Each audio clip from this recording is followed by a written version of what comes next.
Bringing hope the world over. Hope Channel.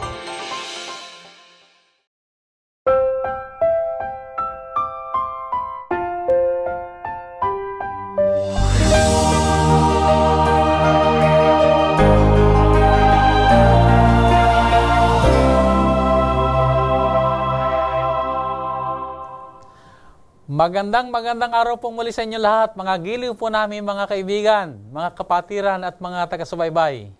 Kagalakan po namin ang kami po ay makapaglingkod sa inyo sa pamamagitan po ng pag-aaral at pagtalakay ng salita ng ating Panginoon. At sana po ay sa loob ng ilang mga minuto natin pagsasama ay managana kayo sa pag-ibig at kabutihan ng ating Panginoon. Ako pong muli ang inyong lingkod, Pastor Ben Casimiro, at sa ating pong pag-aaral ng salita ng Diyos. Muli na naman po natin makakasama ang isa po nating napakasiglang kapatid, si Sister Lenny Casimiro. Welcome, Sister Lenny. Maraming salamat, Pastor Ben. Mga kaibigan, aking ikinagagalak na makasama muli kayo sa pag-aaral natin ng napakagandang leksyon natin sa trimestreng ito. Sa ating pong ikalawang leksyon ng pag-aaral ay masusumpong natin ang paksang si Kristo at ang kautusan ni Moses. Dito makita natin kung paano nakitungo ang Panginoong Hesus sa mga binabanggit na kautusan ni Moses. Sa leksyong ito ay ating makita ang pagsunod ni Kristo sang-ayon sa kautusan ng Diyos. Pagkatapos ng ating pag-aaral na ito ay maunawaan natin na si Jesus ay nagbigay ng kautusan kay Moses sa bundok ng Sinai. At sana po pagkatapos sa ating pag-aaral nito ay madama natin na ang kautusan ay regalo o bigay ng Diyos na ito'y ating pahalagahan. At pagkatapos sundan natin ang halimbawa ni Jesus sa masiglang pamumuhay na may pagsunod sa kanyang mga kautusan. Ang ating pong talata na sa uluhin ay makikita natin sa aklat ng Juan 5:46. Ganito ang wika. Sapagkat kung kayo'y nagsisampalataya kay Moses, ay magsisampalataya kayo sa akin, sapagkat tungkol sa akin, siya'y sumulat. Bago tayo magpatuloy mga kaibigan, ay napakagandang tayo muna po ay mag-anyaya sa Banal Espiritu na gabayan ang ating mga kaisipan sa ating pong gagawing pag-aaral ng salita ng Diyos sa pamamagitan ng panalangin. Sister Lenny, tayo pangunahan mo sa panalangin. Manalangin po tayo. Banal naming Diyos na nasa mga langit, pinupuri namin ang iyong pangalan. Sapagkat muli inyo kaming binigyang pagkakataon mag-aral ng inyong banal na salita. Panginoon, inilalapit namin sa inyo ang oras na ito. Tulungan kami, Panginoong, maunawaan ang inyong kalooban sa pamamagitan ng leksyong nakahanda sa araw na ito.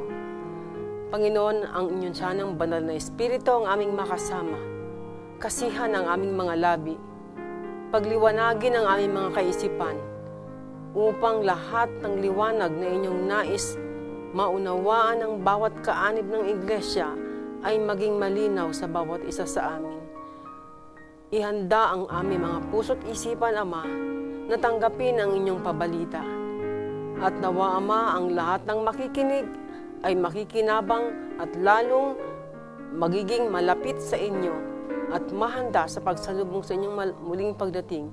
Ang lahat ng ito ay aming hinihiling sa pangalan ng aming Panginoong Jesus. Amen. Maraming salamat, Sister Lenny. Nang nakaraang leksyon po ay ating pinag-aralan ang may kinalaman sa iba't ibang mga uri ng mga kautusang umiiral sa panahon ng ating Panginoong Hesus. At dito yung nakita po natin na hindi basta nadinig natin ang salitang kautusan ay iisipin kagad natin ito ay 10 utos o kaya naman ay iisipin kagad natin na ito ay ceremonial law na siyang inalista ng ating Panginoon. So ating pong pag-aralang mabuti ang konteksto nito para hindi po tayo maligaw. At napag-aralan din po natin na ang kautusan ng Diyos, ang 10 utos ay kahayagan ng kanyang karakter. Ibig sabihin, kung paano ang Diyos ay pag-ibig, ang kautusan din ay pag-ibig. At kung paano ang Diyos ay magpasawalang hanggan, ay ang kautusan ay magpasawalang hanggan din. At ang tinutukoy dito ay ang kautusan ng Diyos. Ngayon naman po ay tatalakayin natin ang ating ikalawang leksyon. Marami sa mga Kristiyano ngayon ay may kwento na si Jesus ay mayroong hindi magandang relasyon sa relihiyon ng mga Hudyo. Anong iyong masasabi mula sa ating pag-aaral? Hindi yata maganda ang kaisipang yan. Ang totoo, ang Panginoong Hesus ay talagang nagsalita laban sa pag-aabuso ng relihiyon. Aha. Pero, hindi sa relihiyon mismo siya laban. Katunayan nga, ang Diyos mismo ang naglalang ng relihiyon ng Hudyo. O, ibig sabihin siya ang nagtatag nitong Judaismo. Siya ang nagtatag ng relihiyon. So, hindi maaaring maging laban siya rito. Tama. At kung titingnan natin sa Ebanghelyo, ay nakikita natin si Jesus mismo ay naging tapat na Hudyo. At siya ay masasabi nating ganap na nababalutan ng kultura ng Hudyo. At siya rin ay naging matapat na sumunod sa sistema ng mga Hudyo mula sa kanyang pagkasilang hanggang sa huling sandali ng kanyang buhay. Ay, ibig sabihin ay wala siyang laban sa reliyong ito, kundi yung mga pang-aabuso, yung hindi mga tamang pagbibigay ng kahulugan o mga pagpapatupad ng mga kautusan, idinagdag na lang naman ng mga tao. Na hindi naman talaga nandoon sa mga kautusan ng Diyos. Sa mansabi, hindi sinira natin Panginoon Jesus ang kautusan ni Moses. Siya ay nagpasakop sa kautusan ni Moses. At kanya itong kinilala na Diyos mismo ang nagbigay ng inspirasyon kay Moses para isulat ang mga iyon. Kaya hindi maaaring siya ay naglabag. Ang mga layunin nga ng pagbigay ng kautosang ito ay upang ang mga Hudyo ay maging isang sambahayan na nagpapahayag o sambayanan na nagpapahayag ng kalooban ng Diyos. At ganon din naglilingkod upang maging liwanag sa mga bansa. So, napakaganda ng simulain. Napakaganda. Ang mga Hudyo ay may mga ritual na pagtutuli at mga pagtatalaga. Ang mga ito ba ay naging karansan din ng ating Panginoon Jesus? Ang Diyos ay nakipagtipan kay Abraham. At bilang tanda ng pagkikipagtipan kay Abraham, ay inutusan niya ito na magpatuli. Ang pagtutuli ay isa ng tanda ng kanyang pagkikipagtipan.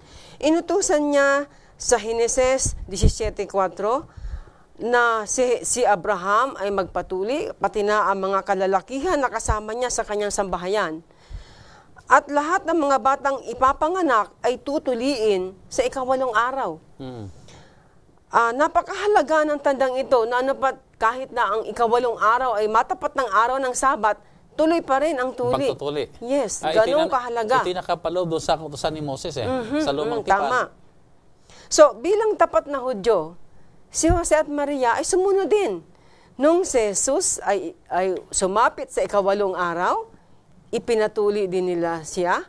At nung ika-4 na pong araw din niya, siya'y inihandog sa templo bilang pagsunod sa utos sapagkat ni nandoon Moises. nga pag-uutos na sa ika-40 taon ay ang batay dadalhin sa templo upang siya ihandog. Maganda siguro, Pastor Ben, basahin natin sa Lucas 2:21. Okay, sa Lucas Kapitulo 2, talatang 21, ganito ang wika. At nang makaraan ang 8 araw upang tuliin siya, ay tinawag ni Jesus ang kaniyang pangalan, na siyang itinawag ng anghel bago siya pinagli sa tiyan. At nang maganap na ang mga araw na kanilang paglilinis, alinsunod sa kautusan ni Moses, ay kanilang dinala siya sa Jerusalem upang iharap siya sa Panginoon. Actually, ang pagtutuli sa mga bata sa ika-8 araw, ito ang panahon ng pagpapangalan sa kanila, sa mga Hudyo. At yun namang pagsapit ng ika-40 araw, dito naman sila may kautosang ang bata ay dapat ihandog sa templo katumbas sa child dedication sa ating kapanahunan. So nakita natin kung paano naganap o ginanap ng mga magulang niya na ang ating Panginoon Jesus ay makasunod alinsunod sa mga kautusan ni Moses. Kautusan. Ang mga pista ng mga Hudyo ay iningatan din ba ng ating Panginoon Jesus? Mababasa natin sa Juan 5:1 na ang mga pista ng Hudyo ay kanya ring iningatan. Basahin natin, Pastor Ben. Okay, sa Juan Kapitulo 5, talatang 1, pagkatapos ng mga bagay na ito ay nagkaroon ng pista ang mga Hudyo at umahon si Jesus sa Jerusalem. Actually, Pastor Ben, napakaraming mga pista ang Hudyo. Kung babasahin natin ang Kabanata 23 ng Levitico, dito natin makikita ang 7 klaseng pista o kapistahan ng mga Hudyo na tinatawag na yearly cycle of feast. Ang feast sa kanila ay may kahulugang appointed times. Mga itinakda ng panahon ng ating Itinakdang panahon, yes. At pansinin natin na ang Diyos mismo ang nag-utos sa kanila sa bundok ng Sinai na kanilang gawin ang mga kapistahang ito. At ang mga ito'y tinatawag ding mga banal na pagpupulong. Basahin natin, Pastor Ben, sa Leviticus 23:37. Okay, ganitong wika.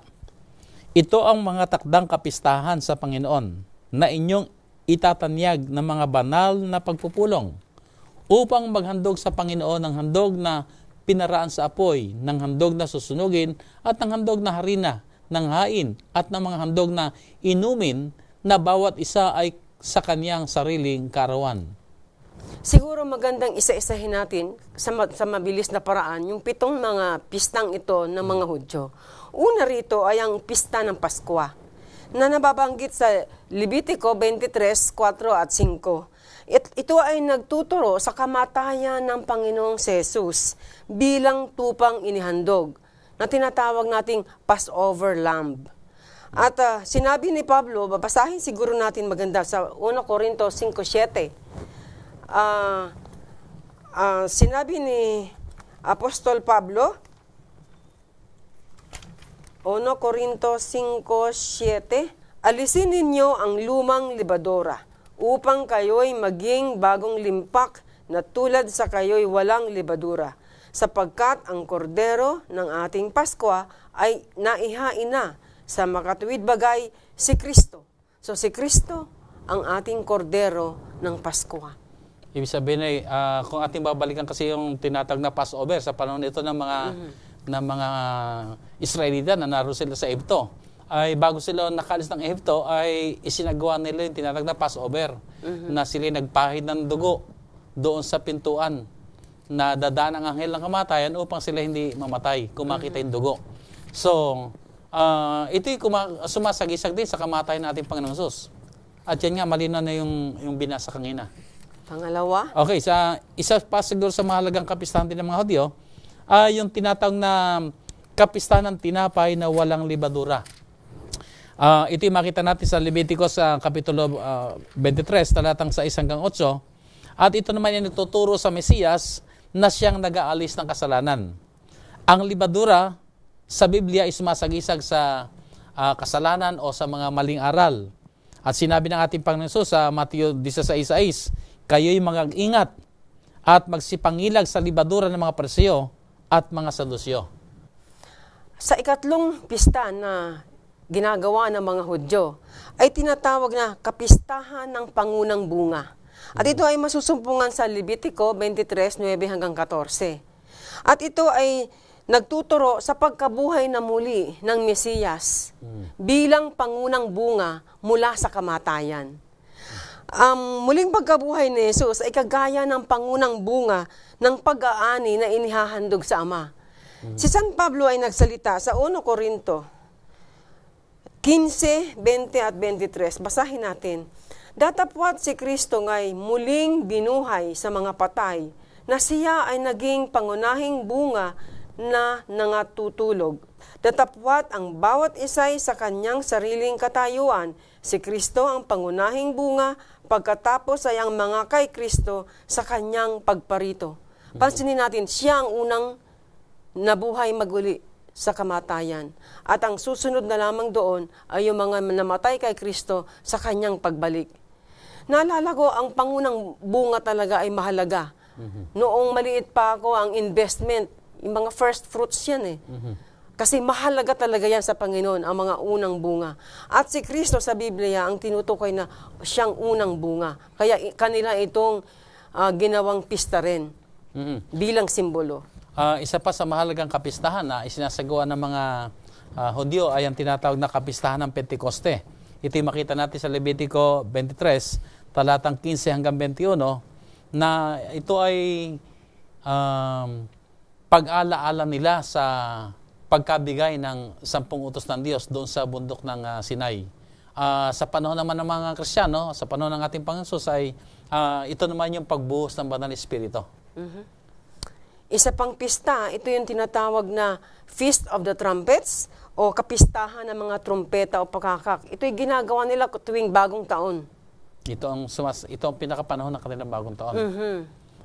Isa pa ring napakahalagang pista, no, ng mga Hudyo ay tinatawag na Yom Kippur o Araw ng Pagtubos o yung Day of Atonement. Makita natin ito sa Levitico 23, talatang 26 hanggang 32 na ito ang pinakabanal na araw ng taon para sa kanila. Ito rin ang panahon na ang bawat isa ay nagsasagawa ng mataimtim na pananalangin, pag-ayuno, na kanilang sinusuri ang kanilang mga sarili na sila sa tamang relasyon sa Diyos. Ito'y panahon na maging matuwid sa ating Panginoon. Ang pangpito at panghuling kapistahan ng mga Hudyo ay tinatawag na kapistahan ng mga balag o sa Ingles ay Feast of Tabernacles or Feast of Ingathering. At ito ay masusumpungan sa Levitico 23, 33 hanggang 43. Ito ay nagtuturo sa panahon ng ang mga Israelita ay lumabas mula sa Ehipto, naglakbay sa ilang patungo sa lupang pangako. At sila ay nakatahan lamang sa mga balag. Okay, ito ba ay mahalaga pa na, ang mga kapistahan bang ito ay mahalaga pa na ating na malaman? Ito mga kapistahan ng mga Hudyo. Bagamat ang mga Kristiyano ay hindi na kailangang gawin pa ang mga kapistahang ito o magdiwang pa dahil ito ay mga pawang anino lamang na mga bagay na darating na may patungkol sa ating Panginoong si Jesus. Ibig sabihin, ito yung mga ceremonial law. Basahin siguro natin sa Colosas 2:16 at 17. Okay, ganito sabi sa Colosas, Kapitulo 2, talatang 16 at 17. Sino man nga ay huwag humatol sa inyo tungkol sa pagkain, o sa pag-inom, o tungkol sa kapistahan, o bagong buwan, o araw ng Sabat, na isang anino ng mga bagay na magsisidating, ngunit ang katawan ay kay Kristo. So dito makita natin, ito ay ceremonial law. Pero kuminsan ay ginagamit ito na ibang mga Kristiyano rin, na sabi nila, kita ninyo, araw ng Sabat ay yan ay kay wala na. Pero kung ating pong pag-aaralan ng mga piyesta-piyesta na pinag-aaralan natin ngayon, ay ang mga piyesta po ay tinatawag din na mga Sabat. Panahon na kanilang ipapangilin ito, ibig sabihin tinatawag din itong Sabat. Pero hindi ito yung tinutukoy na Sabat doon sa ika-4 na utos ng 10 utos ng Diyos. Pero kung papansinin natin, Pastor Ben, kapag ating naunawaan ang mga pistang ito, ay magiging kapagkinabangan sa atin ito, sa ating pananampalataya. Kasi lalo nating mauunawaan ang mga ginawa sa atin ng Panginoong Jesucristo. Lahat ng mga pistang ito ay pawang tumuturo sa mga gawain ng Panginoong Jesucristo para sa ating kaligtasan. Ibig sabihin, bagamat hindi na natin isineselebrate ang mga kapistang ito, pero maganda rin ating malaman. Dahil kung malaman natin, ay lalo nating naunawaan ang gawaing pagliligtas ng ating Panginoon Jesus na ito ginawa niya para sa atin. Sa ating susing talata na ating binasa kanina, si Jesus mismo ang nagsabi. Ang sabi niya sa Juan 5:46, sapagkat kung kayo'y sumasampalataya kay Moises, ay sasampalataya kayo sa akin, sapagkat siya'y sumulat tungkol sa akin. Maliwanag, di ba? Na ang tinutukoy ng mga kapistahang ito ay ang ating Panginoong Jesus. So, at ang mga bagay na kapistahang ito ay nagbibigay din sa atin ng pagkaunawa sa iba't ibang mga gawaing ginampanan ng ating Panginoong Jesus. So, bagamat ito ay hindi na natin ginagawa, ay maganda rin malaman natin. Marami sa mga batas ni Moses ay pawang mga ritual na lamang sa mga Hudyo. Ang ritual ay mga sistemang paulit-ulit na ginagawa sa pagsamba na may nakatakdang pamamaraan. Maging sa kapanahon na natin ay mayroon din tayong masasabing ritual. Dito ay makita natin kagaya halimbawa ng Santa Cena. Ito isang napakahalagang ritual sa ating kapanahunan. Subalit, anong dapat nating maging pag-uugali sa pagganap nito at sa iba pang maaari nating sabing naging ritual o paulit-ulit na lamang sa ating pagsamba? Alam mo, Pastor Ben, anuman kabanal, kabuti, o kahusay ang isang ritual, ito ay nagiging mali. Kung ito ay ginagawa lamang ng paulit-ulit at hindi iniisip. Sa English, ang tawag ng mga author, ito ay ritualized worship devoid of substance. Mabigat ano? Ibig sabihin, ginagawa pero wala sa loob. Wala sa loob. Tingnan natin sa 1 Samuel 15:22. Dito natin malalaman na ang tunay na pagsamba ay hindi tama kung ito ay paulit-ulit lamang at hindi nalalangkapan ng angkop na saloobin, pag-iisip o mindset at kilos. Basahin natin. Okay, ganito sabi sa 1 Samuel Kapitulo 15 sa talatang 22. At sinabi ni Samuel, nagtataglay kaya ang Panginoon ng napakadakilang pagkatuwa sa mga handog na susunugin at sa mga hain na gaya sa pagsunod ng tinig ng Panginoon? Narito, ang pagsunod ay maigi kaysa hain at ang pagdinig ay sa taba ng mga tupang lalaki.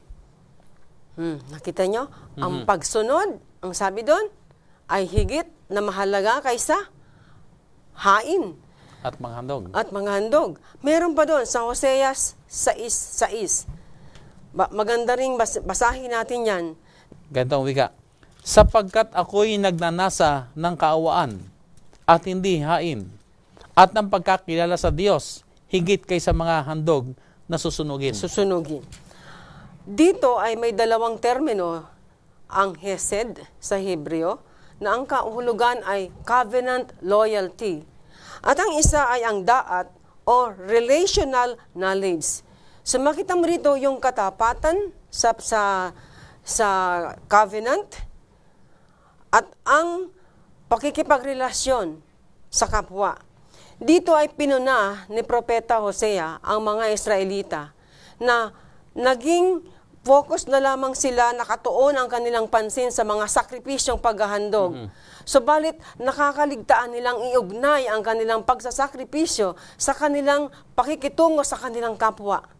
Napabayaan nila yung maging mapagpansin o mawain sa mga taong naghihirap, sa mga naaapi, bagkus sila ay naging abala sa mga panlabas na anyo ng pagsamba. So nawawala ang tunay na espiritu ng pagsamba. Actually, marami pa sa Biblia na sumusuporta sa kaisipang ito. Sa Amos 5:21 hanggang 27, meron din diyang sinasabi sa Isaias 1, versikulo 15 hanggang 18, ganun din. Sa madaling salita, idinidiin talaga sa banal na kasulatan na anumang gawaing ritual ay hindi maaaring humalili sa tamang pakikitungo sa Diyos at sa kapwa. Hindi kailanman maaaring humalili ang anumang katapatan natin sa ritual na ating ginagawa. Halimbawa, sa ating kapanahunan, kung minsan tayo ay nagsasanta sena, pero okay, maghuhugasan ng paa, Basta kuha magawa ng lamang, tinapay dahil yun ang programa sa araw na yun. Pero yung tunay na diwa ng yung Santa pagbabago Cena ay hindi naunawaan. ang pagbabago ay hindi nagaganap na siyang mithiin kung bakit tayo ay nagkakaroon ng Santa Cena. Ano pang ibang mga halimbawa natin na mga seremonya na ating nagagawa na parang nawawala ng espiritu? Kung minsan nga naghahandog tayo, ibigay ng offering, nahihiya lang tayo na dumaan ang basket na hindi nagbibigay, so kung ano lang madukot, na hindi man lamang natin iniisip kung ito ba ay tunay na pagbigay natin at pasasalamat pagbalik sa Panginoon ng ating papuri o pagsamba. So parang routine lang talaga, no, na dumaan lang yung offering bag ay basta lang nagbigay. Hindi na plano kung magkano ibibigay, kung ano lang naabot. Ako'y nagpapasalamat sa Panginoon na Sister Lenny, na pag sa larangan ng pagbibigay, ay ako hindi basta-basta nagbibigay. Pero pag ako'y nagbigay na, o sabi nating offering sa Panginoon, ay talagang tuwing ako'y magbibigay ng aking offering, ay talaga naroon yung aking pananalangin muna. Na Panginoon, ito po ang aking handog na ibinibigay sa iyo. Salamat sa karapatan ng pagbibigay. At sana ang aking handog na ito ay maging simbolo ng pag-aali ko ng aking buhay para sa iyo. So nandoon yung consciousness na hindi basta makapagbigay, kundi intentionally nandoon yung hangarin ng motibo ng tamang pagbibigay. Tama.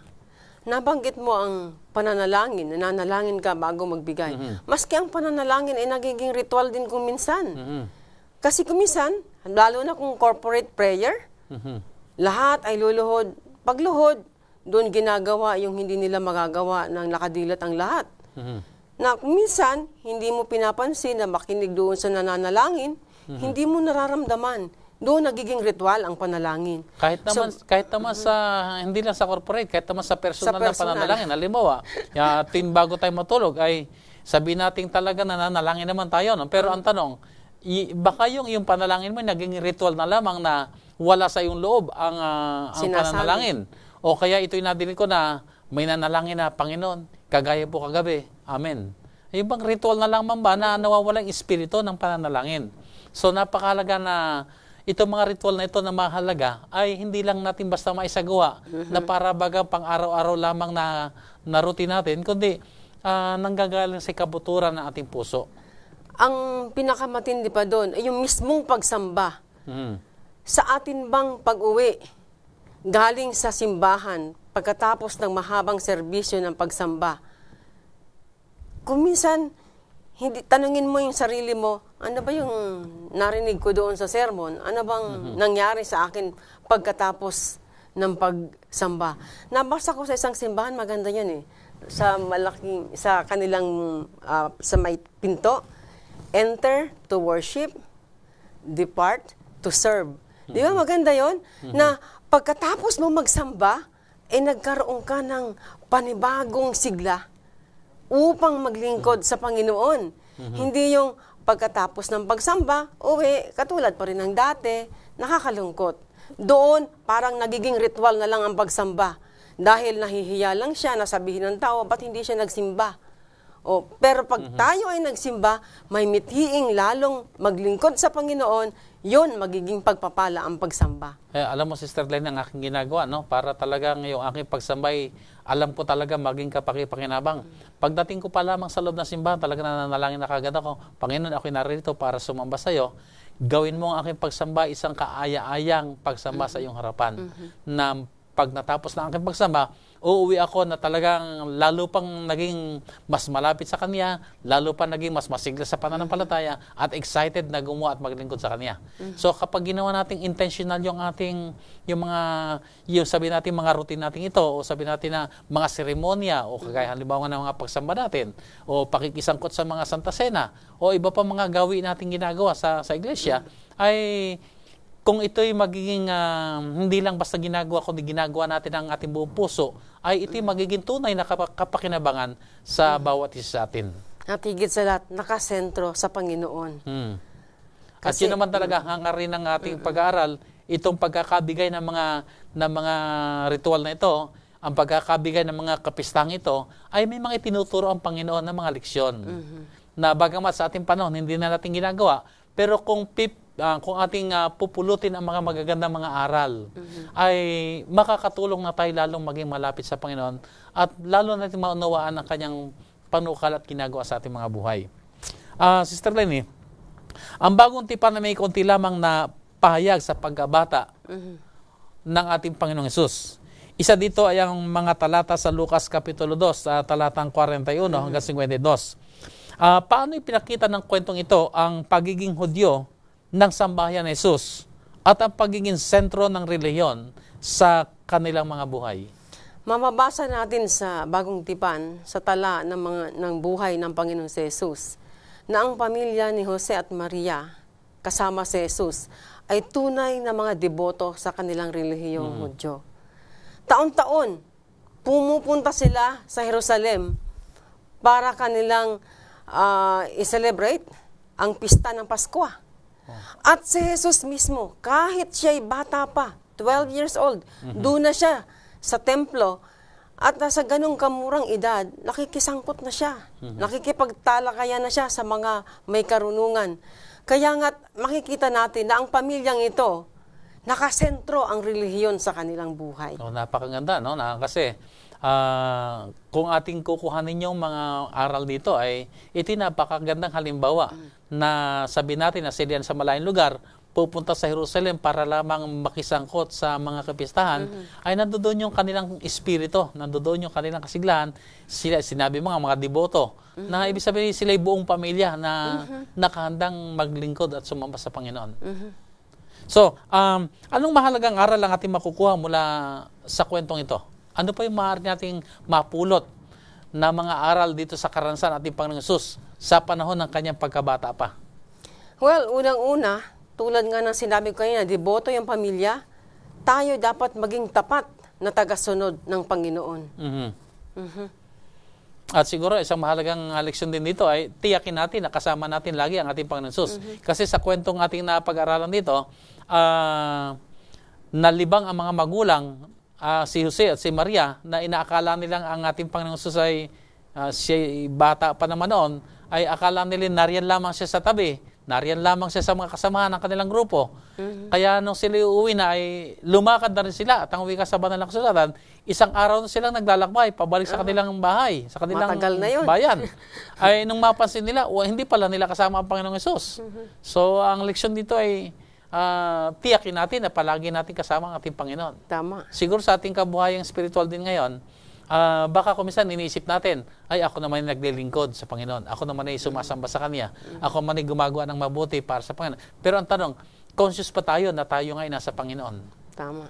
Kuminsan, alam mo, ang mga pastor ay meron din mga paalalang sinasabi sa amin. Ang sabi ay, kuminsan ay napakasigla natin sa gawain ng Panginoon. Na ano pat baka nalilimutan natin ang Panginoon ng gawain. Kuminsan ay abalang-abala sa gawain ng Panginoon, ay siguro ay sa mga leader ng iglesia, sa mga masisigla natin mga kapatiran, ay ako'y naniniwala, marami sa atin ay talaga parang kulang pa ang panahon na gusto natin ay mas marami pa tayong paglilingkod na magawa para sa Panginoon.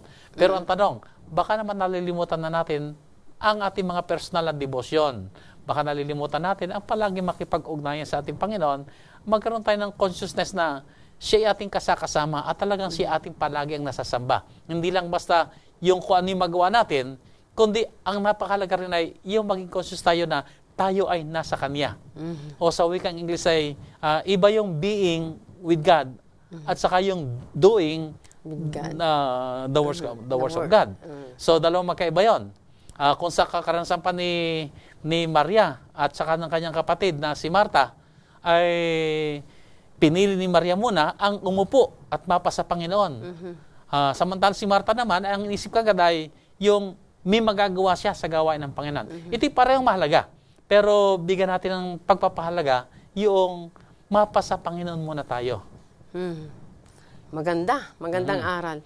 Meron pa dito, si Jesus sa talatang 51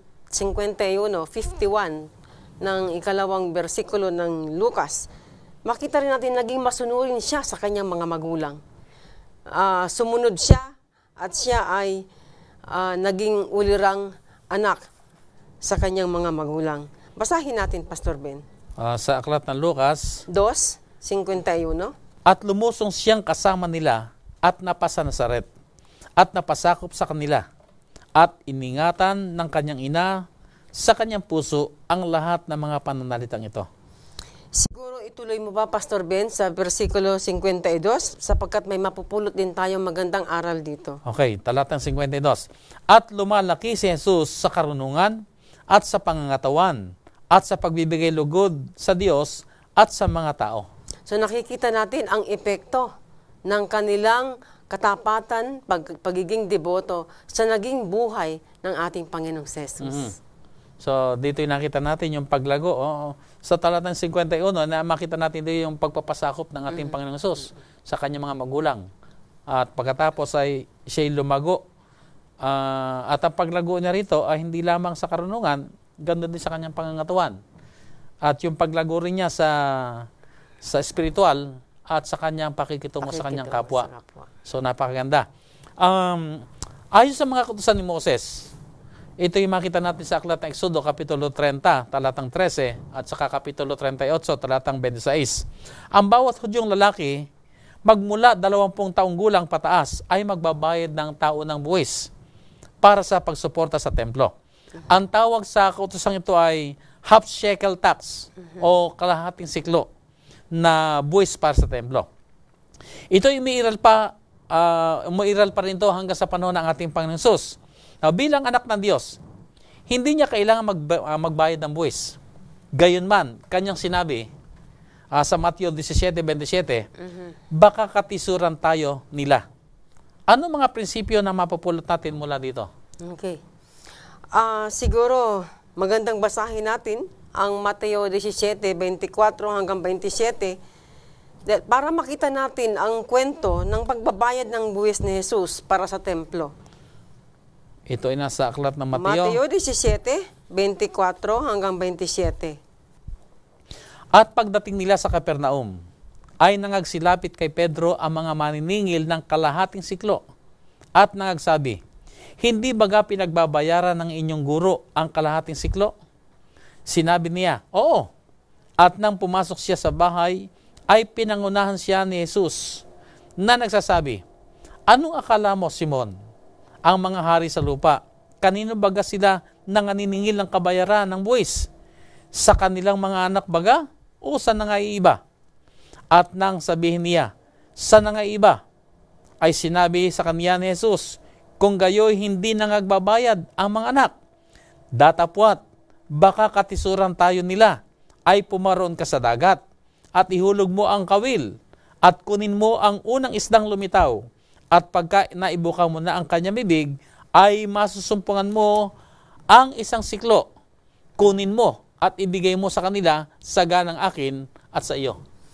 Makikita natin na bagamat hindi niya naramdamang kailangan niya magbayad ng buwis, ganun pa man, kailangan niyang gawin yon sapagkat yun ay pinag-uutos. Kaya inutusan niya si Pedro. Ibig sabihin, alam ng ating Panginoon Jesus na hindi niya kailangan gawin yon dahil siyang anak ng Diyos. Ang templo ay sa kanya. Di ba? Sinabi niya na ang aking templo ay tatawaging bahay dalanginan. So, nandito yung kanyang pag-claim. Tama. Ngayon, marahil sa kaisipan ng ating Panginoon Jesus ay, kailangan ko bang magbigay ng temple tax dyan? Ay, isa akin ito. Pero, ang sabi niya ay, alang-alang na lang doon sa iba na huwag matisod, ay inutusan na lang niya si Pedro. So, dito ipinakita pa rin niya yung pagsunod. At the same time, ipinakita niya na ang kanyang kapangyarihan na siya talaga ay anak ng Diyos. Nagmilagro pa siya. Gumawa siya ng kababalagan. Kumuha siya ng pera doon sa bibig ng isda. Para matugunan yung pangangailangan na isang siklo. Tama. By the way, sa kaalaman ng ating mga manonood, sa panahon ni Moses, ito'y pag-uutos na lahat ng mga Hudyong lalaki na ang edad ay 20 anyos pataas ay required. Ito'y duty nila. Ito'y kanilang kautosang lahat ay magbigay. Ano man ang kanilang kalagayang panlipunan, mayaman man o mahirap, ay kalahating siklo ang kanilang tax na ibibigay. At ito kanilang ginagawa taon-taon. Yung tinatawag na kalahating siklo na tax, ito may katumbas na sa kanilang panahon na isang araw na paghahanap buhay. So, kumbaga sa atin dito ay meron tayong tinatawag na minimum wage sa daily wage, na sweldo, ay parang ganun din. So, ito ginagawa minsan sa isang taon. So, makikita natin dyan ang unang prinsipyo na mapupulot natin sa kwento, ang pagpapasakop sa mga batas na umiiral sa kanyang kapanahunan. Basahin natin sa Roma 13:7. Ibigay ninyo sa lahat ang sa kanila'y nararapat. Buwis sa dapat buwisan. Ambag sa dapat ambagan. Takot sa dapat katakutan. Puri sa dapat papurihan. Maganda. So, dapat gawin natin ang ating bahagi para sa pamahalaan.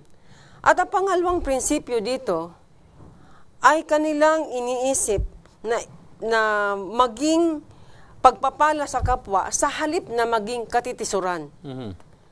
Hindi niya iniisip na dapat pa siyang magbigay, pero sa kapakanan ng mga taong makakakita sa kanya, ginawa niya yon para hindi siya maging katitisuran. Ibig sabihin ay alam niya ang kanyang karapatan, pero alang-alang na lamang sa kanyang kapwa na huwag silang maging kadahilan ng katitisuran, ay nandoon na lang yung kanyang paggawa. Siguro ay sa ating panahon ay ganun din, ano? Kung minsan ay iniisip natin, ako'y malaya na gawin ko ang kumain sa restaurant ng araw ng Sabado dahil ako'y nagugutom. Pero kung sa ganung kaparaan na naman ay may matitisod na bakit siya nasa restaurant ng araw na yun, ay siguro ay iiwasan na lamang ang pagpunta ron para hindi maging katitisuran. Bagamat maaari ko sabihin na malaya kong gawin ito, ay nagugutom Kahit sa banal na kasulatan, pag nagugutom ay kumain ka. Ipinagbabawal sa panahon ni Moses yung tinapay na alay sa templo, yung tinatag na shewbread, bawal kainin ng ibang mga tao maliban sa mga pari. Pero nang magutom si David, kumain siya sa araw ng Sabat ng tinapay na yon kasi nagugutom siya. May mga pamamalakad din ang mga Hudyo, yung mga aral ng mga rabi na kapag sila'y naglalakbay at nakakita sila ng uhay, kung sila'y nagugutom, pwede silang kumain. At kahit araw ng Sabat, pwede nila itong gawin kung sila'y nagugutom. Ibig sabihin ay, ako'y pwede rin gumawa nito. Pero alang-alang na lamang doon sa baka maaring mimatisod, ay huwag ko na lang gawin. O siguro, sa ating kapanahonan din, ay siguro maaari ko sabihin na, pwede rin akong magsuot ng wedding ring. Pero kung alang-alang na lamang doon sa baka mimatisod, ay handa ko nang ipagparaya yung aking karapatan sapagkat higit na mas mahalaga yung kaluluwa na baka matisod kaysa doon sa mga pagsuot ko ng tinatawag na wedding band na pwede ko naman ipangatwiran yun na pwede kong gawin.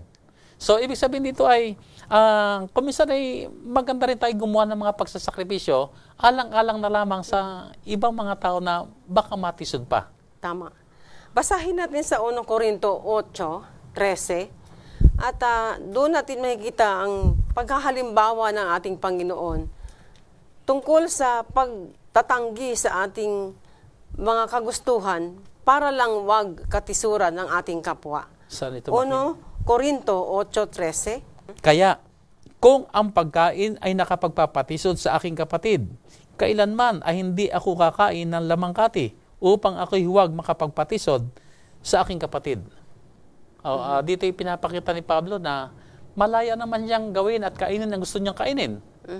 Pero kung mayroong nakatingin sa kanya na maaring matisod sa kanyang gagawing pagkain. Kasi kung ating pag-aaralan ng background nito ay ang tinutukoy dito yung mga pagkain inihain o inihandog sa mga Diyos-Diyosan.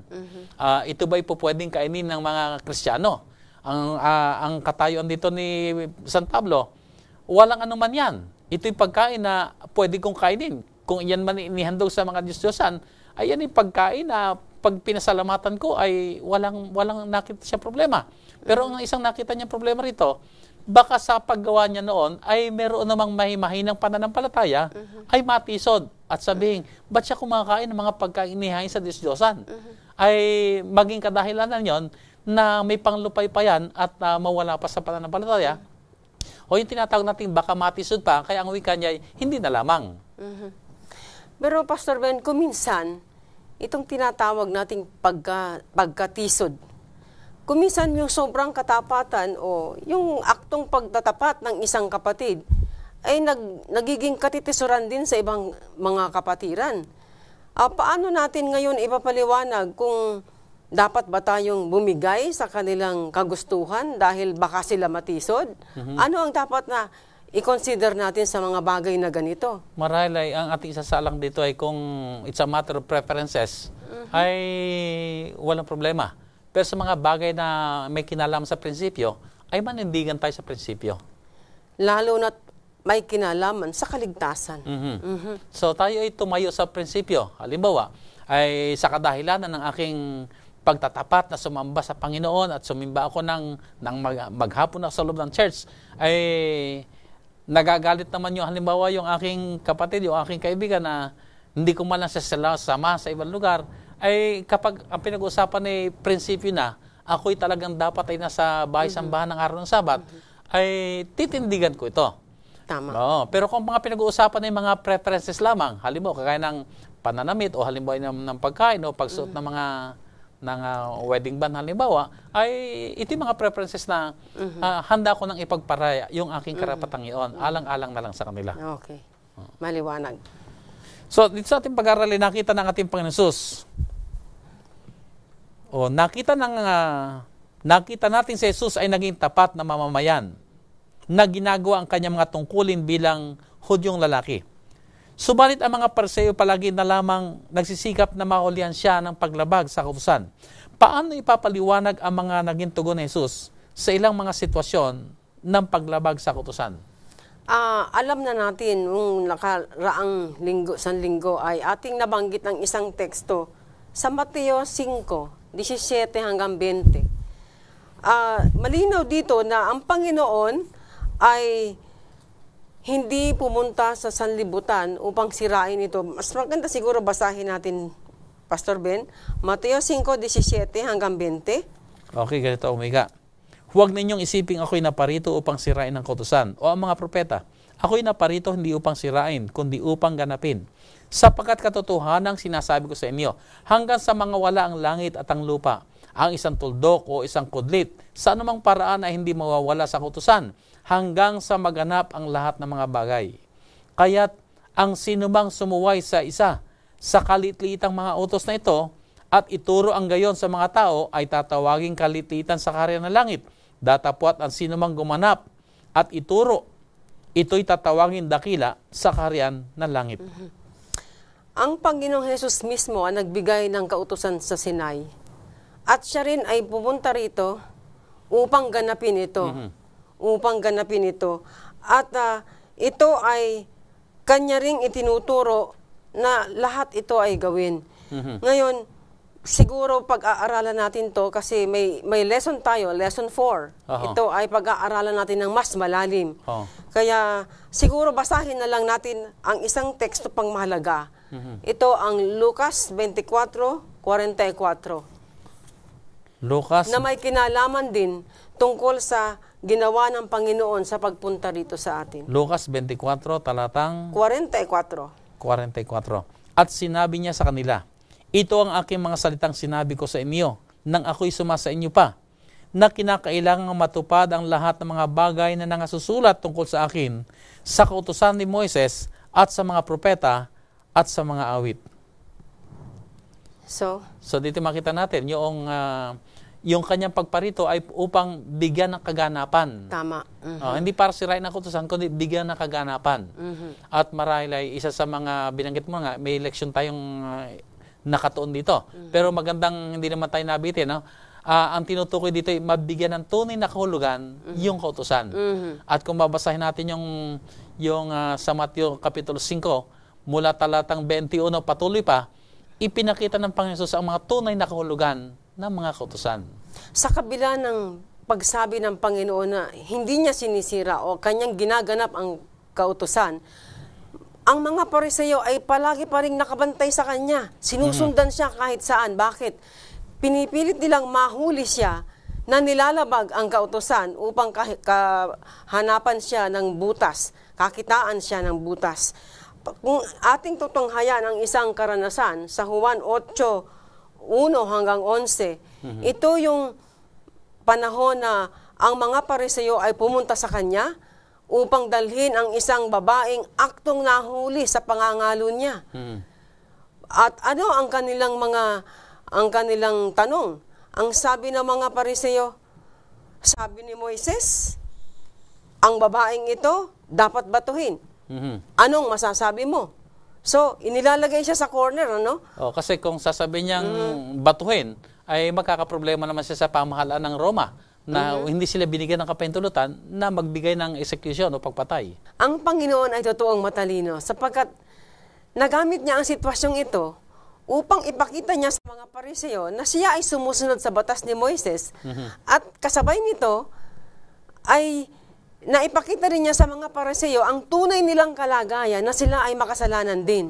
Kung pansinin natin ang kanyang sinabi, ang sino mang walang kasalanan sa inyo ang unang bumato. Sa babaeng ito. Sa pagkakataong yun, alam natin nag-alisan sila sapagkat lahat sila ay nagkasala. Oo. Kaya kung Pero ating papansinin, pinakita niya na hindi niya binaliwala ang kautusan ni Moses.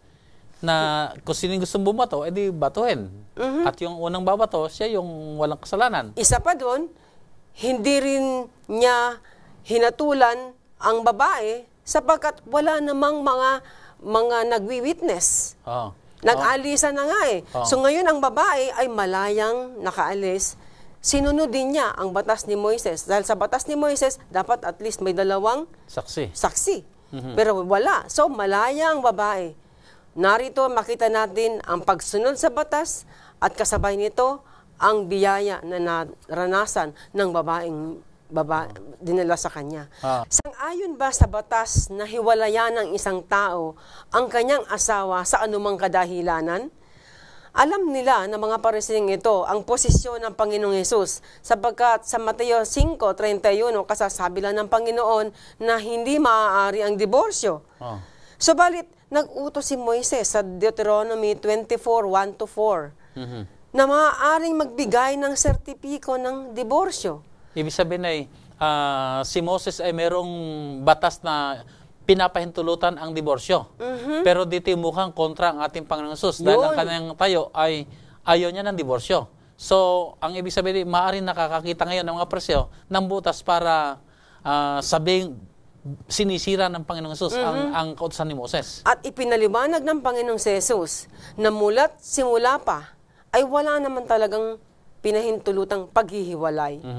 Kaya lang si Moises nagbigay ng kapahintulutan, tanda natin, pahintulot, dahil sa katigasan ng kanilang mga ulo. Kaya wala silang nasabi. Ibig sabihin hindi sinira ng Panginoong Hesus ang kautusan ni Moses. Sapagkat una at higit sa lahat, ibinigay lamang ang mga kautusan ito dahil sa katigasan ng ulo. Tama. Pero ang orihinal na kalooban ng Diyos ay walang diborsyo. So, Kaya ang at ito'y naunawaan din ng mga Pariseo. Kaya hindi na sila nagpursige pa ng pag-aakusa sa ating Panginoong Hesus. Kaya makikita natin dito, ang aral na mapupulot natin dito, talagang dapat tayo ay sumusunod. Ang Panginoon ay nagpakita ng malaking halimbawa ng pagsunod. Ang pagsunod ay talagang napakahalaga sa ating lahat, na ito ay iginawa ng ating Panginoon bilang halimbawa, gawin din natin. At ang kanyang pagsunod ay naroon din yung tunay na pagsunod sa tunay na kahulugan ng mga kautusang ibinigay ng Panginoon. Tama. Kagaya halimbawa, may pag-uutos nga na kautusan para sa paghiwalay, pero kung may higit na mas magandang kautusan, ay doon sa higit na mas mabuting kautusan. At hindi basta lang, gusto pala natin hiwalay na. Sige, pwede naman pala. Sige na. Pero hindi ganon. Pinili ng Panginoon ang sundin ang kalooban ng Diyos kaysa sa mga pinahintulot lamang ng mga kautusan. At pansinin natin, may kondisyon si Moises. Samantalang ang tanong kay Jesus sa anumang kadahilanan. Parang lahat ng kadahilanan, kahit any. Samantalang si Moises may kondisyon. Di ba? Okay? Okay, so nakita natin mga minamahal mga kaibigan ang ating pag-aaral na kung paanong hinarap ng ating Panginoong Hesus ang mga kautusan ni Moses.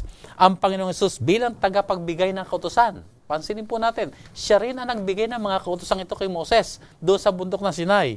At siya rin ay isang Hudyo na nasasaklawan ng kautusan. Bagamat siya ay naging kritikal sa mga regulasyong gawa ng tao na pumapatay sa tunay na espiritu ng kautusan, kanyang iginalang ang kautusan at binigyan pansin sa kanyang ministeryo ang mahalagang mga leksyon tungkol sa nagliligtas na biyaya at kapangyarihan ng Diyos na nahayag sa kautusan.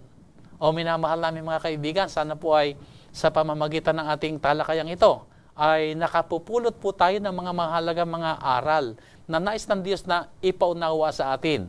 At sa pamamagitan ng mga kautusan ito ay lalo nating maunawaan ang kanyang banal na kalooban. Tayo po'y dadako na namang pumuli sa pagtatapos ng ating pag-aaral. At sa ating pagtatapos tayo po ay dumako na sa ating panalangin. Mahal naming Diyos na nasa langit, kami patuloy na nagpapasalamat sapagkat kayo ang Diyos ang nagtuturo sa bawat isa sa amin. Naghahayag kayo ng inyong mga panukala at kalooban sa pamamagitan ng mga leksyong aming pinag-aaralan. Ang dalangin namin, Panginoon, sana po ay patuloy niyong bigyan kami ng karunungan at pagkaunawa.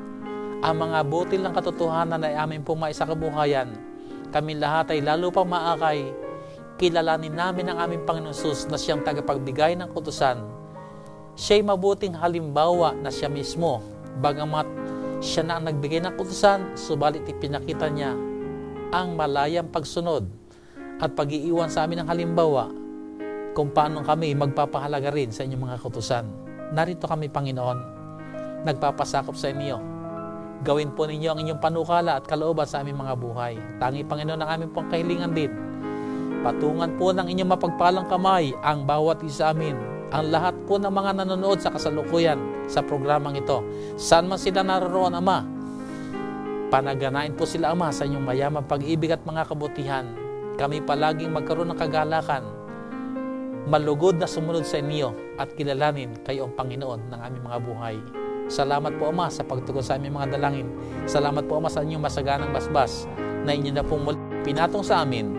Alang-alang po ang lahat sa dakila at banal na pangalan ng aming Panginoong Hesus. Amen. Amen. Muli po ang aming paanyaya, mga minamahal na mga kaibigan, sa darating pong linggo, magkasama-sama po tayong muli dito sa ating programang Oras ng Pag-aaral. Maraming salamat po. Pagpalain kayong lahat ng ating dakilang Diyos.